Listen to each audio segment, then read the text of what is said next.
মধ্যপ্রাচ্যের যুদ্ধ পরিস্থিতির কারণে দেশের তেলের বাজারে দেখা দিয়েছে অতিরিক্ত চাপ। তবে সরবরাহ অব্যাহত থাকায় পরিস্থিতি দ্রুত স্বাভাবিক হয়ে আসবে বলে জানিয়েছে কর্তৃপক্ষ।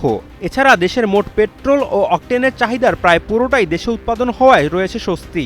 দেশের সর্ববৃহৎ শিল্পগোষ্ঠী বসুন্ধরা গ্রুপের প্রতিষ্ঠান বসুন্ধরা অয়েল অ্যান্ড গ্যাস কোম্পানির রয়েছে জাতীয় চাহিদা পূরণের নিজস্ব সক্ষমতা। বসুন্ধরা অয়েল অ্যান্ড গ্যাস কোম্পানির মতো দেশীয় বিভিন্ন প্রতিষ্ঠানের সক্ষমতা থাকায় উদ্বেগের কারণ নেই বলে মনে করছেন সংশ্লিষ্টরা। দেশের চাহিদা পূরণে দেশীয় উৎপাদন বড় ভূমিকার পাশাপাশি প্রয়োজনীয় আমদানির ব্যবস্থাও নিশ্চিত করেছে সরকার। জীবনের সব আয়োজন এখানে একসাথে।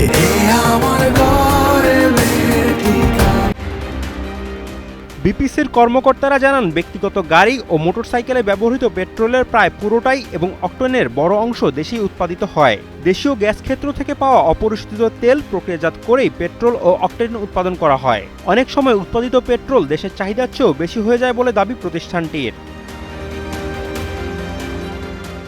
সরকারি বেসরকারি রিফাইনারিগুলো অপরিশোধিত তেল থেকে পেট্রোল, অকটেন সহ প্রায় 40 ধরনের পেট্রোলিয়াম পণ্য উৎপাদন করে। এসব প্রতিষ্ঠানের সম্মিলিত উৎপাদন ক্ষমতা বছরে প্রায় 16 লাখ টন,